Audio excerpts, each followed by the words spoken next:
Nah mohon maaf nih, ini kritik saya untuk teman-teman Arab di Timur Tengah sana. Mereka nggak suka tidur pada Isya. Ini kepala saya agak error nih Pak. Kliang-kliang arwah ini. Setiap malam tidur jam 12 saya dari dari hari Minggu kemarin. Ahad, Senin, Selasa, Rabu, Kamis. Kenapa? Karena setiap kita pertemuan itu pertemuan pada Isya. Kalau pagi habis sholat subuh itu seperti kota mati. Saya di Jeddah kemarin, kayak kota mati Pak.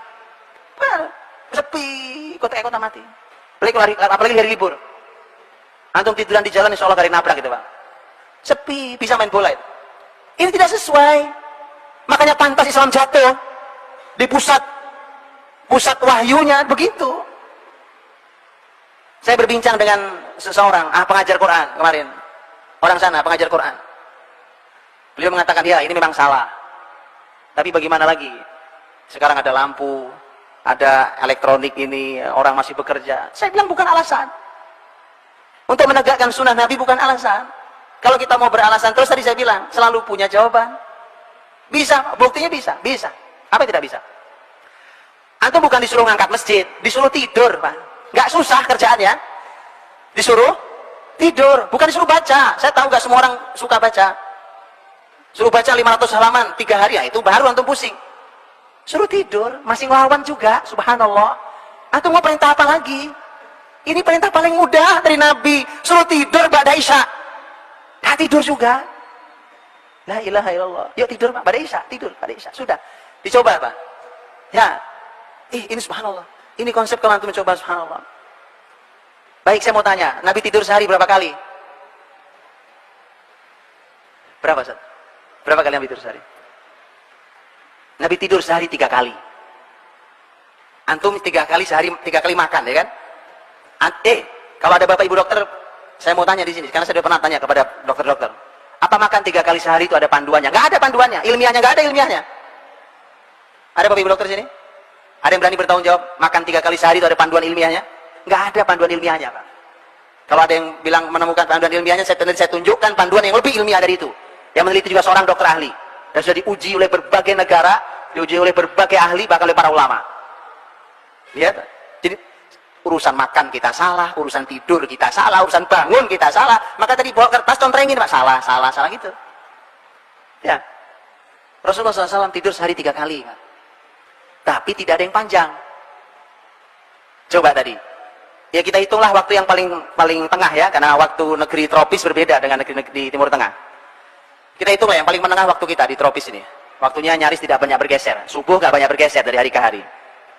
Kalau kita Isya jam segini, paling jam setengah 8 nih kita Isya. Bagilah kita tidur jam 8. Baik, dari jam 8 kita tidur. Bangun tengah malam, hitunglah paling gampang jam 12 lah tengah malam tuh. Berapa jam Nabi tidur? 4 jam. Betul ya? 4 jam. Nabi bangun, Nabi lakukan qiyamul lail di antara aktivitas beliau. Karena aktivitas beliau di malam hari, itu yang paling utama adalah qiyamul lail dan tartil Quran. Walaupun Nabi melakukan hal-hal yang lain. Itu ada banyak kisah yang lain. Setelah Nabi SAW melakukan semua aktivitas malam itu, nah tadi ketemu adzan pertama. Adzan pertama itu belum subuh. Di situ Nabi tidur lagi. Kapan Nabi bangun? Begitu mendengar adzan subuh. Berarti berapa menit? 15 menit. Lihat, ada yang bilang kalau kita yang tidur 15 menit, insya Allah 12 Pak subuhnya, ya kan? Itu masalahnya cara tidurnya. Loh, semua itu ada. Jangan melihat sesuatu hanya sepotong dibawa pulang, nanti bingung Pak. Lihat kenapa Nabi SAW tidur miring ke kanan dengan bantal tangannya itu memudahkan kita bangun diantaranya Pak. 15 menit Anda bisa bangun. Nabi kadang-kadang hanya tiduran tidak tidur, tapi Nabi kadang tidur betulan sampai ngorok-ngorok, mendengkur suara Nabi SAW. Nabi terbangun oleh adzan fajar, adzan subuh. 15 menit. Tidur yang ketiga kapan? Tidur yang ketiga qailulah. Qailulah itu kalau Nabi tidurnya hanya beberapa menit menjelang adzan zuhur. Nabi terbangun oleh adzan zuhur. Itu qailulah. Kalau hari ini sistem yang berjalan bukan sistem Islam, kita nggak bisa. Apa bisa? Bisa. Kalau perusahaan punya saya, pendidikan punya saya buat begitu Pak. Betulan, pesantren punya saya buat begitu. Insya Allah. Antum kalau pesantren saya, ya, pesantrennya baru buka tahun ini ya. Antum pesantrennya lihat, insya Allah kita lakukan itu. Ya, sebelum zuhur semua harus sudah selesai. Aktivitas tidur. Bangunnya pas adzan zuhur. Niru Nabi. Uswatun hasanah liman kana yarjullah wal yawmal akhir wa dzakarallaha katsira. Berarti mulai aktivitasnya pada subuh ya, pada subuh sudah mulai. Nabi itu nanti ba'da subuh ada aktivitas, Pak. Ya, saya mengumpulkan 11 poin. Dari mulai salam, setelah salam assalamualaikum warahmatullah, ya, salam selesai salat subuh itu sampai terbit matahari di dalam masjid, itu saya mengumpulkan kurang lebih ada 11 aktivitas Nabi SAW. Tentu tidak semua dilakukan dalam waktu sekali waktu, dipilih beberapa, sekali waktu ini, sekali waktu ini, dan seterusnya. Dan ini Nabi tidur qailula, Pak. Subhanallah, orang kafir yang meneliti tentang bab ini, walaupun dia tidak meneliti hadis, tapi mereka meneliti tentang konsep tidur. Di Amerika itu ada sebuah lembaga namanya National Sleep Foundation. Ya, orang kafir sampai membuat lembaga tidur aja ada foundationnya. Ngurusi tidur ada lembaganya. Lembaga itu termasuk yang merekomendasikan dengan sangat kuat, bahkan mereka memberikan hitungan secara US dollar berapa kerugian perusahaan-perusahaan di Eropa dan Amerika yang tidak mengizinkan karyawannya istirahat di waktu siang itu. Dihitung secara US dollar. Dan mereka ternyata merekomendasikan tidurlah di siang hari, walau hanya setengah jam, walau hanya beberapa menit, walau mungkin hanya tidur meletakkan kepala di atas meja, atau mungkin meletakkan kepala bersandar di kursi, tidur sekejap set cukup. Begitu diteliti ternyata grafik otak kita ini kerjanya begitu. Kalau sudah zuhur memang sudah turun gitu, Pak. Antum paksain pun tidak bisa beraktivitas baik. Sama dengan setelah isya begini, Pak. Sebenarnya saya menyampaikan materi begini nggak banyak gunanya.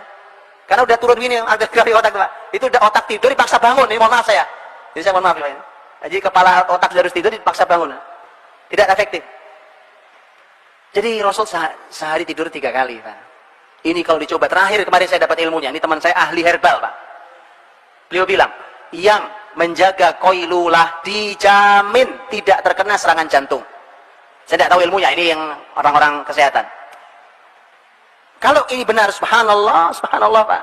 Hari ini penyakit jantung itu menghantui semua orang. Subhanallah. Resepnya gampang, menghidupkan sunnah Nabi qailulah. La ilaha illallah, ya kan? Jadi maka dari itu ini tidur, Pak. Baik, Rasulullah SAW kalau beliau sudah bangun di malam hari tadi, kemudian sholat subuh berjamaah dengan Nabi SAW, ya, kalau disebut sholat untuk laki-laki memang di masjid tempatnya, Pak.